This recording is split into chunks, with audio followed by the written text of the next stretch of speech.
ጤና ይስጥልኝ ክቡራን አድማጮቼ፣ ሰዓቱን መረጃ ወደ እናንተ አድርሳለሁ። የአሜሪካ የመከላከያ ሚኒስትር ለባለቤታቸውና ለወንድማቸው ሚስጥራዊ መረጃዎችን አጋርተዋል በሚል ጥያቄ አስነስቶባቸዋል።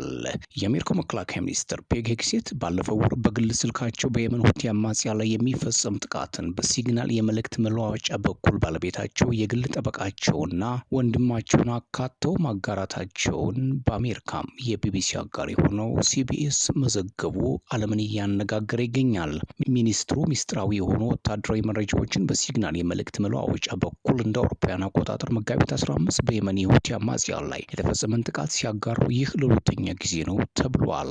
በዚህ መልእክታቸው ላይ በሁቲ አማጽያን ላይ የሚፈጸም ጥቃትን በተመለከተ ሚሳኤል የታጠቀ FA-18 ሆርኔት የተሰኘ የጦር አውሮፕላን በረራን የተመለከተ መረጃን አጋርተዋል። ባለፈው ወር የዛ አትላንቲክ ከፍተኛ አዘጋጅ ጄፍሪ ጎልድበርግ በስህተት በሲግናል የመልእክት መለዋወጫ ላይ ከትራምፕ ከፍተኛ ኃላፊዎች ጋር ተካቶ በየመን ለመፈጸም ስለታሰበ የአየር ጥቃት ውይይት ሲደረግ መከታተሉ ተዘግቦ ነበር። አሁን ይፋ የሆነው መረጃ እንደሚያሳየው የአሜሪካ መከላከያ ሚኒስትር የሆኑት ፔግ ሄግሴት የቀድሞ የፎክስ ኒውስ ፕሮዲውሰር የሆነችውን ባለቤታቸውን እንዲሁም የመከላከያ ሚኒስቴር ባልደረባ የሆኑት ወንድማቸውን ፊል እንዲሁም የግል ጠበቃቸውን ቲም ፓርቶርን አካተዋል ተብሏል። ዋይት ሀውስ ለኒውዮርክ ታይምስ በሰጠው ምላሽ ምንም አይነት ሚስጥራዊ መረጃ አልተጋራም ሲል ጉዳዩን አስተባብሎታል። ሌላው መረጃ ሀገራት ከአሜሪካ ጋር በሚያደርጉት የንግድ ድርድር ዙሪያ ቻይና ማስጠንቀቂያ ሰጥታለች። ቻይና ዶናልድ ትራምፕ የጣሉትን ታሪፍ ተከትሎ ሀገራት ከአሜሪካ ጋር በሚያደርጉት የንግድ ድርድር ወቅት አሜሪካ የምትፈልገውን በማድረግ ለማስደሰት እንዳይሞክሩ ከባድ ማስጠንቀቂያ ሰጥታለች። ቤጂንግ የቻይና ንግድ ሚኒስትር ቃል አቀባይ ማስጠንቀቂያውን የሰጡት ዋሽንግተን መንግስታት ወደ አሜሪካ የሚልኳቸው ምርቶች ከቀረጥ ነጻ እንዲሆኑላቸው ከቤጂንግ ጋር በሚያደርጉት የንግድ ልውውጥ ላይ ጫና ለመፍጠር ማቀዷ ከተሰማ በኋላ ነው። የትራምፕ አስተዳደር ከንግድ አጋሮች ጋር ታሪፍን በተመለከተ ንግግር መጀመሩ የተገለጸ ሲሆን ባለፈው ሳምንት የጃፓን ልዑካን ቡድን ዋሽንግተን የጎበኙ ሲሆን በዚህ ሳምንት ደግሞ ደቡብ ኮሪያ ለመወያየት ቀጠሮ ይዛለች። ትራምፕ በጥር ወር ስልጣናቸውን ከተረከቡ በኋላ ከቻይና የሚገቡ ምርቶች ላይ ከፍተኛ ታሪፍ የጣሉ ሲሆን ሌሎች በርካታ የዓለም ሀገራትም ታሪፍ ተጥሎባቸዋል።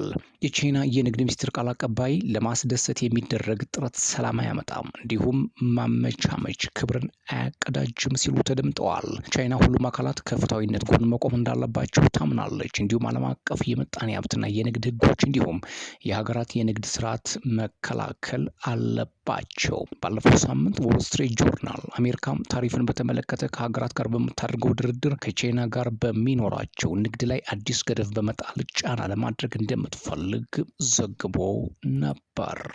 ሌላው መረጃ በሱዳን የሚካሄደው አውዳሚ ጦርነት በዋና ከተማዋ ካርቱም ሲደርስ ሳራ ዊሊያምስ እና ልጆቿ ከየአቅጣጫው ከሚሰማው የተኩስ ሩምታ ማምለጫ ቀዳዳ ማግኘት አልቻሉም። ጥይቶች ቤታቸውን በሳሱት፣ ህንፃዎች በሳት ጋዩ፣ የኤሌክትሪክ መስመሮች እዚህም እዚያም ፈንድተው ከጥቅም ውጭ መሆናቸው በሱዳን ያለው ሁኔታ ምን ያክል አስቸጋሪ እንደሆነ የተለያዩ የመገናኛ ብዙሃን እየዘገቡት ይገኛሉ።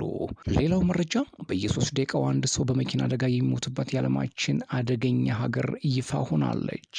በየ3 ደቂቃው አንድ ሰው በተሽከርካሪ አደጋ ህይወቱን በማጣት ህንድ በዓለም አቀፍ የትራፊክ አደጋ የሚከሰትባት ሀገር መሆኗን ሪፖርቶች አመላክተዋል። በአንድ ዓመት ማለትም በፈረንጆች 2023 ብቻ በመንገድ ላይ በተሽከርካሪዎች አማካኝነት ባጋጠመው አደጋ ከ172 ሺህ በላይ ሰዎች ህይወታቸውን ሲያጡ ይህም በየቀኑ በአማካይ 474 ሰዎች እንዲሁም በየ3 ደቂቃው ደግሞ አንድ ሰው በአደጋ ለሞት መዳረጉም ተገልጿል።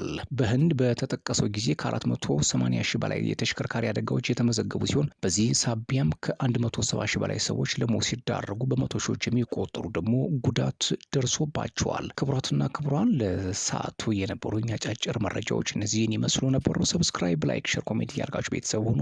ሰላም።